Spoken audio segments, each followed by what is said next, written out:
Pagkatapos magkulong kayo mag-iina sa inyong bahay at lahat ng lalagyang nahiran mo'y punuin mo ng langis na nasa bahay mo. Itabi mo na ang mga napuno na. So ang tulong na sinabi ni Eliseo sa kanya, hindi pera, hindi bagay, kundi idea. Isang ideya. At sabi niya, ito yung ideya na itutulong ko sa iyo. Hindi ko pera, kundi ano bang meron ka sa bahay mo at itong gagawin mo. Manghiram ka ng maraming empty jars, mga sisidla ng langis sa mga kapitbahay mo. Dalhin mo sa iyong bahay at yung langis mo, isalin mo sa mga jars na yon. Punuin mo lahat ang mga jars na yon. So ang tanong ay, paano naman magkakasya yung konti niyang langis sa maraming empty jars? Kaya dyan nga papasok yung ganda ng kwentong ito. At sa pagpapatuloy ng kwento, pag napuno mo na ang mga lalagyan na yan, di syempre, may langis ka na. Umuwi na nga ang babae at pagdating sa bahay, ay nagkulong silang mag-iina. At isa-isang pinuno ng langis ang mga lalagyan habang ang mga ito'y dinadala sa kanya ng kanyang mga anak. So hindi na uubos yung langis na galing sa kanyang original na lalagyan bagamat konti lang ito. Kaya napuno niya ng napuno yung mga lalagyang nahiram nila sa kanilang mga kapitbahay. Hindi alam ng ina na puno ng lahat, kaya sinabi niya, abutan pa ninyo ako ng lalagyan. Puno na pong lahat, sagot ng kanyang anak. At tumigil na ang pagdaloy ng langis. So ang dami na nila ngayong langis. Punong-puno ang lahat ng lalagyang hiniram nila sa mga kapitbahay. Pumunta siya kay Eliseo, ang lingkod ng Diyos, at isinalaysay ang nangyari. Sinabi ni Eliseo sa babae, ipagbili mo ang langis at bayaran mo ang iyong mga utang. Ang matitira ay gamitin ninyong mag-iina. So magkakapera na sila kasi mahal ang olive oil. Yan ay gamot, yan ay pagkain, yan ay ginagamit sa pag-anoint, at yan ay disinfectant, lahat na. Nagagamit nilang mabuti yan, parang langis ng niyog natin. At sabi niya, ang dami na po naming oil, ano na magagawin namin? Sabi ng prophet, ibenta mo.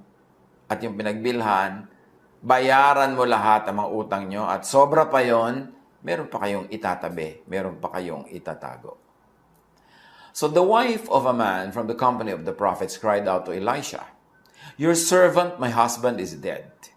And you know that he revered the Lord, but now his creditor is coming to take my 2 boys as his slaves. So the death of a family member, especially the death of a breadwinner, could be a financial blow to a family or to a dependent. Pag may namatay, financial problem usually ang kasama niyan. Lalo't lalo kung yung sumakabilang buhay, siyang inaasahan, sinasandalan, kinakapitan ng mga naulila.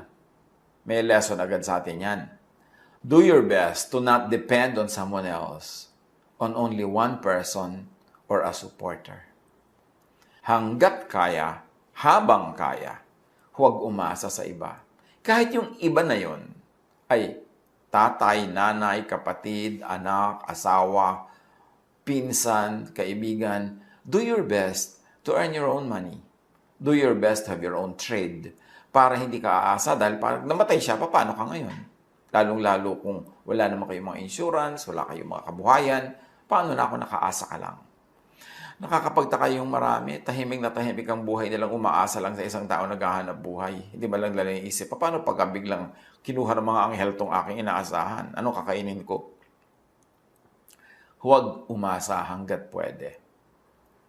1 Thessalonians 4:11-12. Make it your own ambition to lead a quiet life. You should mind your own business and work with your hands, just as we told you, so that your daily life may win the respect of outsiders and so that you will not be dependent on anybody.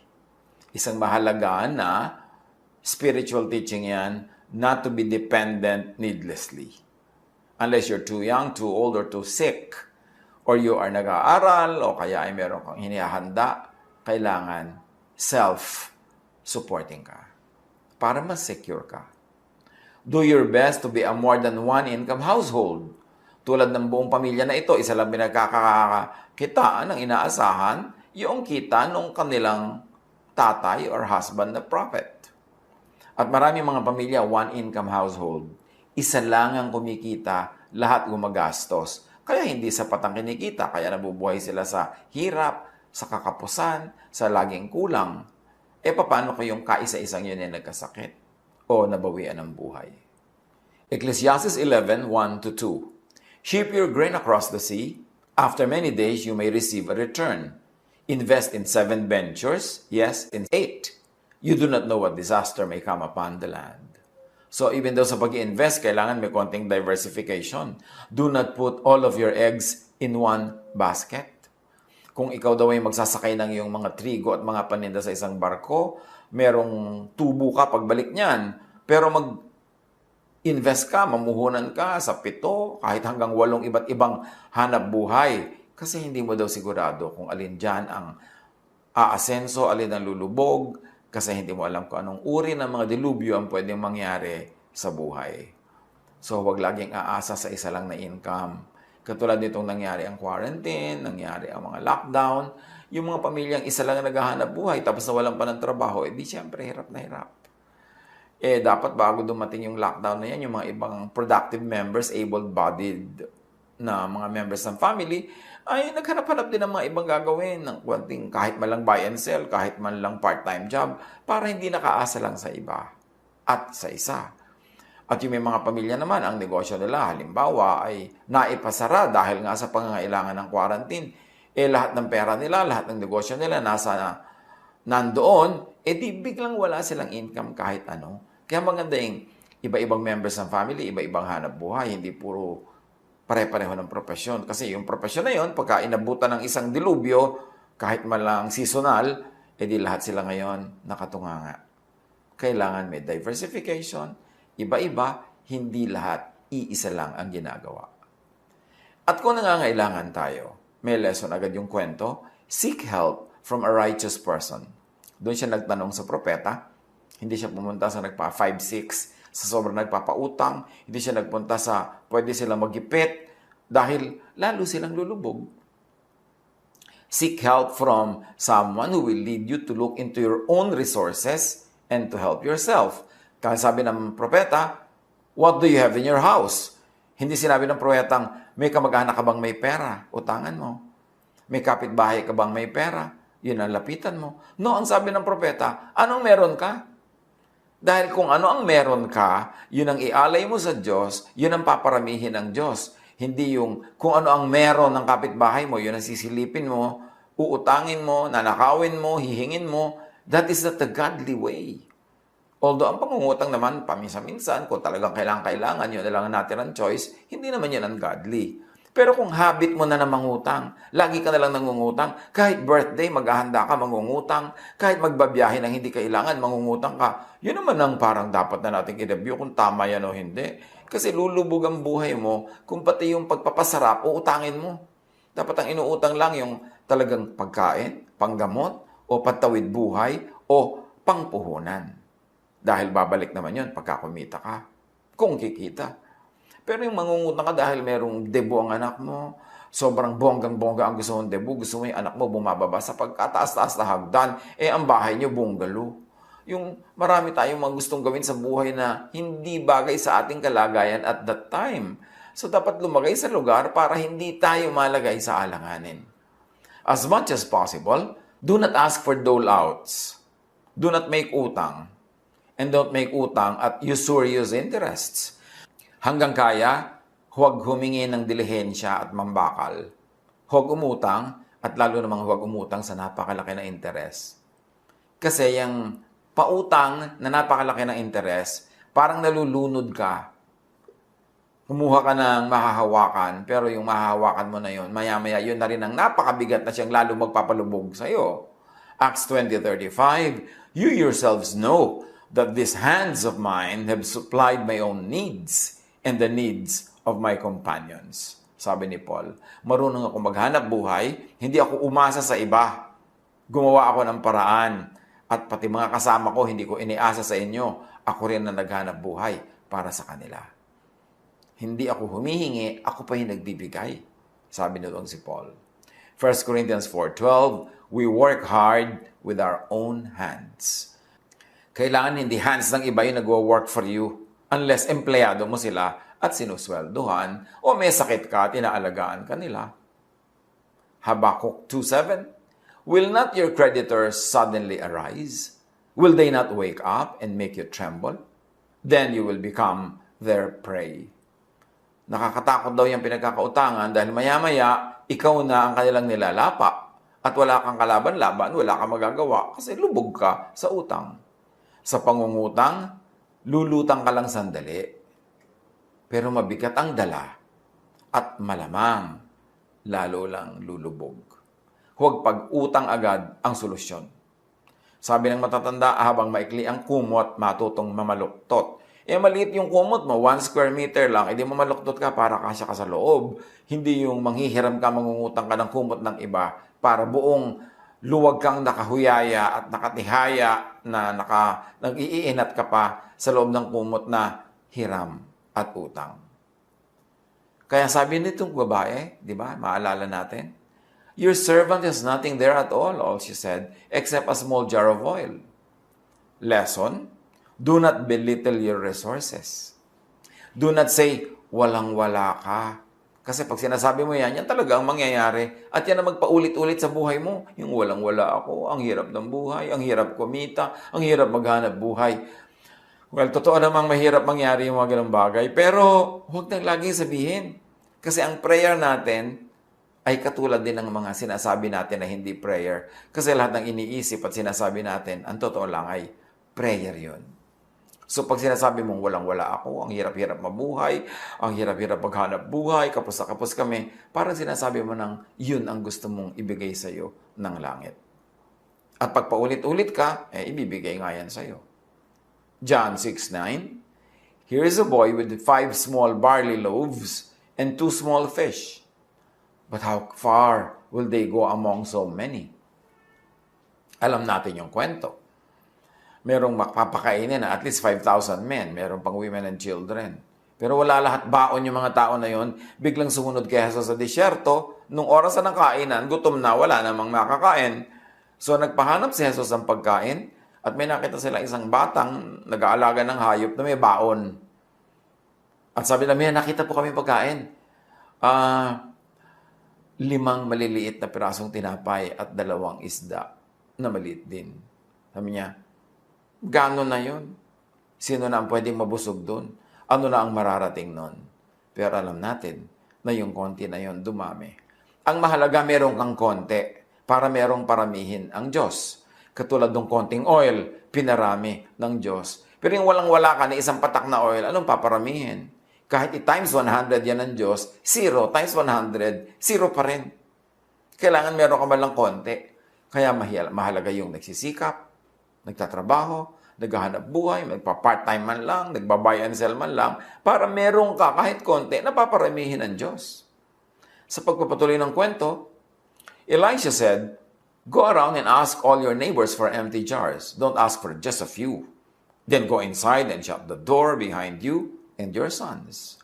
Pour oil into all the jars, and as each is filled, put it to one side. So may order pa.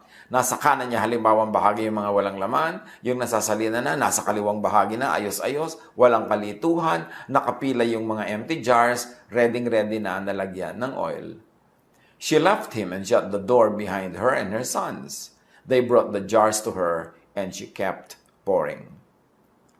Lesson: if you would ask for help, ask for empty jars, not the oil or the contents of the jars of your neighbors. Kung hihingi tayo ng tulong, ang hingin natin yung hindi sobrang masakit na itulong sa atin ng iba.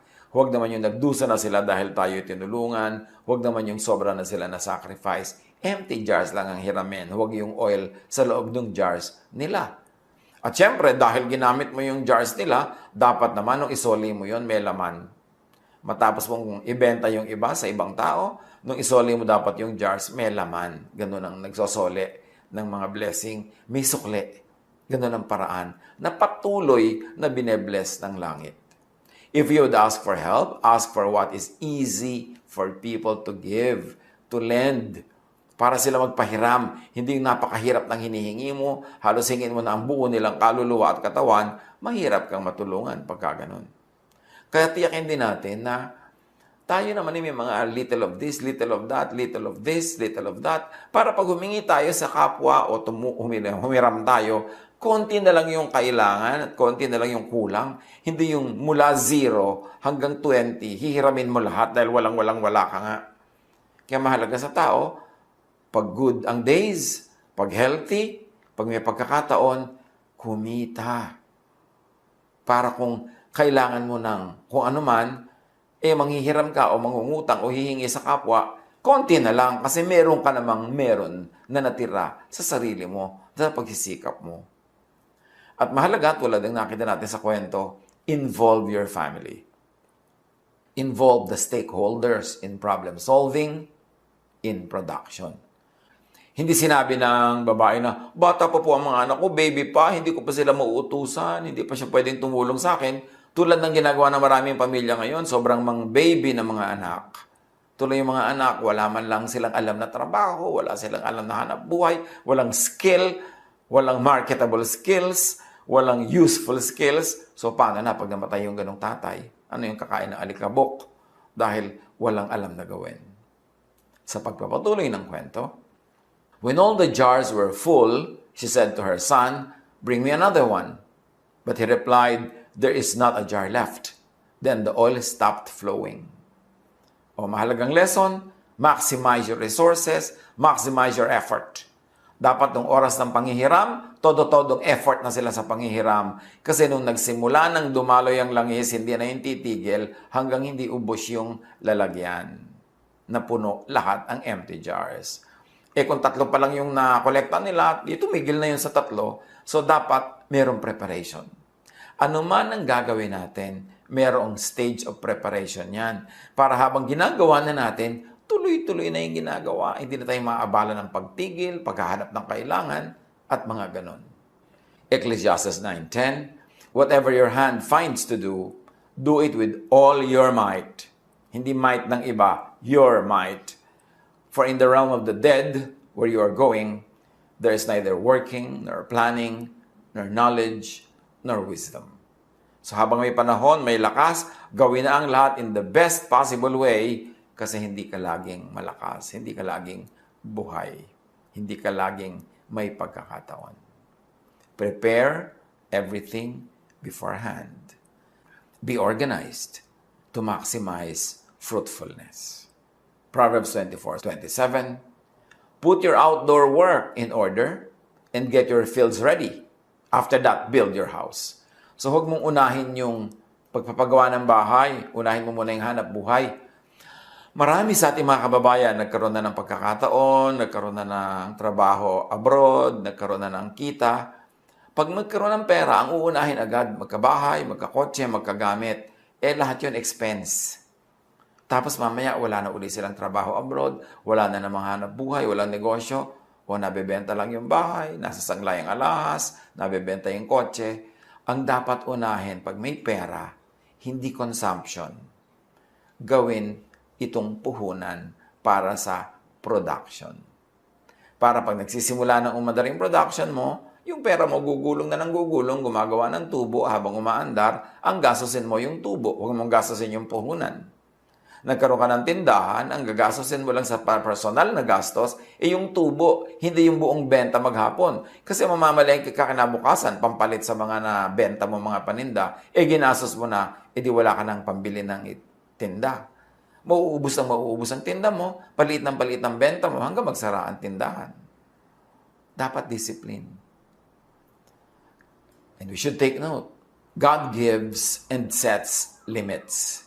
Tulad nun, nagbigay ang Panginoon ng pagkakataon na sila ay magkaroon maraming oil, pero may limit na ibinigay ang Diyos, yung dami ng mahihiram nilang empty jars.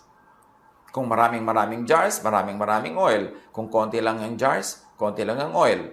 Kaya mahalaga yung preparation nila ng hiram bago nagsimulang magbuhos, magsalin. Ecclesiastes 4:8, there was a man all alone. He had neither son nor brother. There was no end to his toil, yet his eyes were not content with his wealth. For whom am I toiling, he asked, and why am I depriving myself of enjoyment? This too is meaningless, a miserable business. So, dapat ang pagsisikap din ng tao, may hangganan. Kahit na kumikita ka ng marami, may hangganan din yan para ma-enjoy mo naman yung kinita mo. Hindi hanggang mamatay ka na, hindi ka na tumigil kakikita, hindi mo na-enjoy ang kinita mo. So, meron ka rin dapat limit sa pagtatrabaho, limit sa extent, sa length, sa depth ng work, para may time ka to enjoy the fruit of your work. Numbers 8:25-26. But the age of 50, they must retire from their regular service and work no longer. They may assist their brothers in performing their duties at the tent of meeting, but they themselves must not do the work. This then is how you are to assign the responsibilities of the Levites. So pati yung mga Levites, mga priestly classes, meron silang retirement age.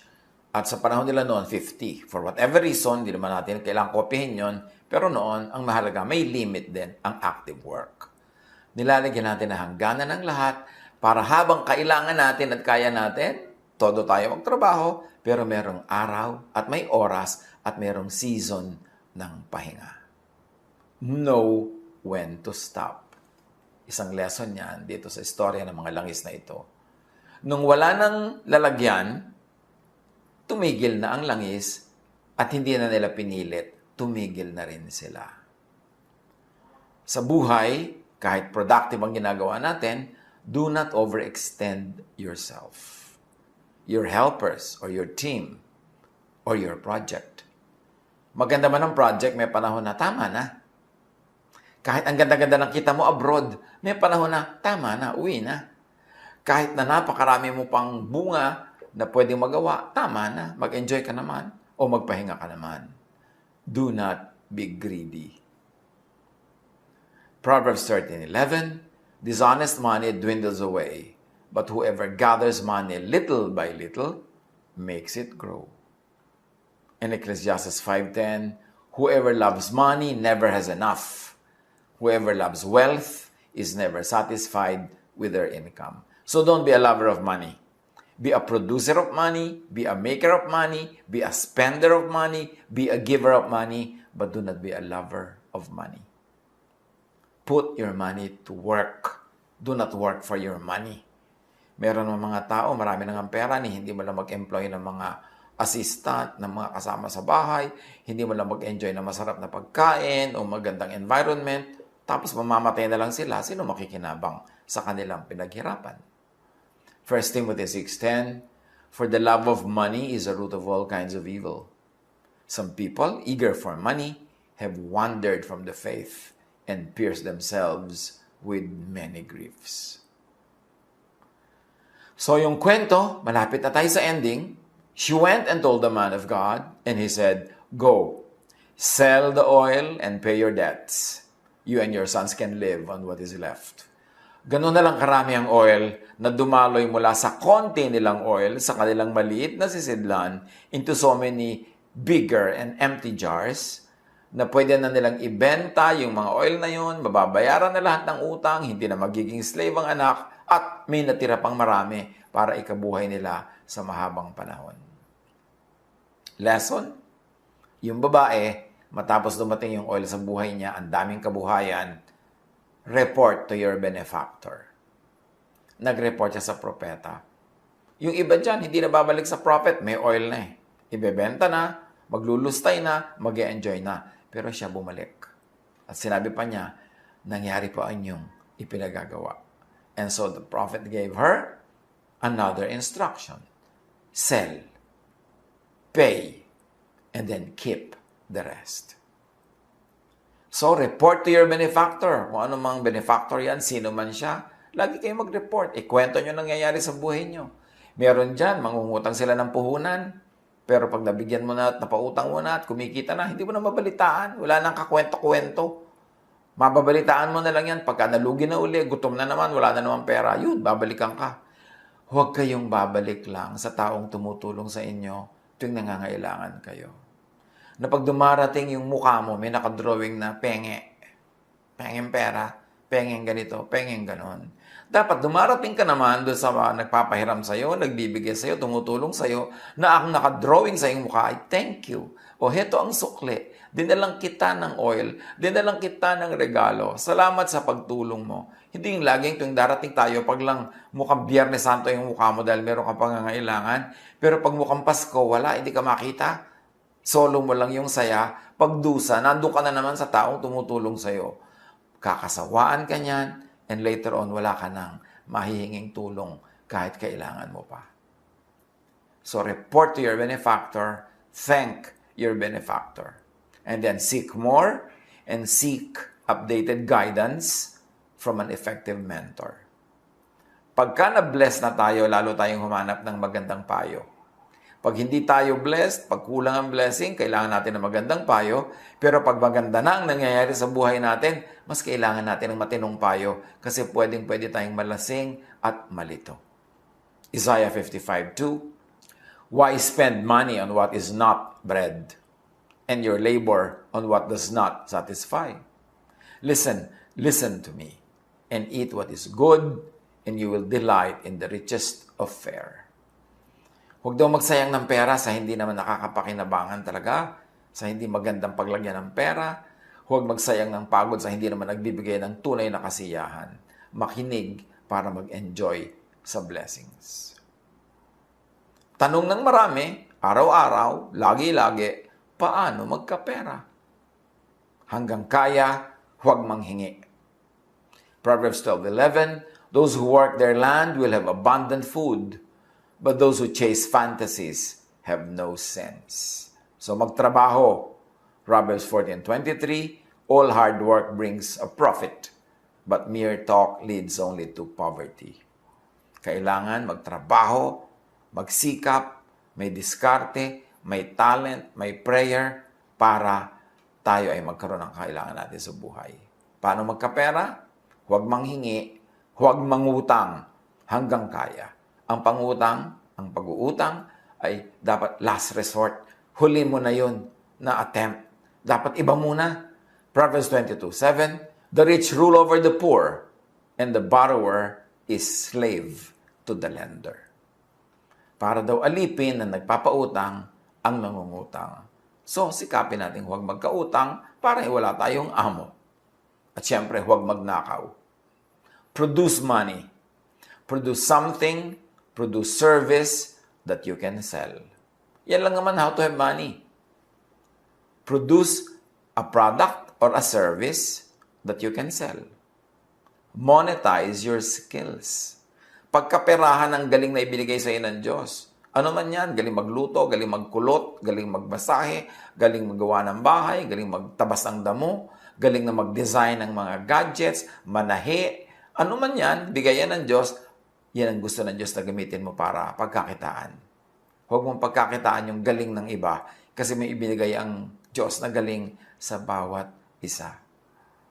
Matthew 25:27. Well then, sabi noong master sa kanyang servant na hindi ininvest yung perang ipinagkatiwala sa kanya, you should have at least put my money on deposit with the bankers so that when I returned, I would have received it back with interest.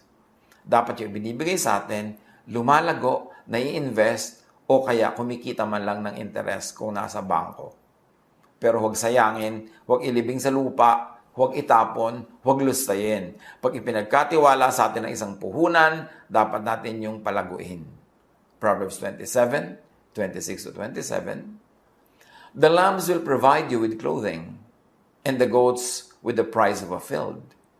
You will have plenty of goat's milk to feed your family and to nourish your female servants. Yan daw ay kung nag-aalaga ka ng maraming hayop, meron kang gatas nila na makakasalo ka rin at maibebenta mo sila, marami kang papakinabangin. Dapat magtrabaho. Paano magkapera? Magtrabaho. Iwasang mangutang nalulubog ka sa interes. Habang kaya ng katawan, gumawa ng mapagkakaperahan, mapagkakakitaan. At kahit panahon ng crisis, maraming nagkakaroon ng magandang opportunity. Kasi lahat ng panahon merong unique opportunities. Yung opportunity sa magandang panahon, nawawala yun sa isang very difficult situation, but that difficult situation will offer other types of opportunities. So, paano magkapera? Ulitin natin ang buong kwento o pag-isipan nyo na lang. Reviewin. Lagi tayong magsikap. Laging maraming opportunities. God bless us all.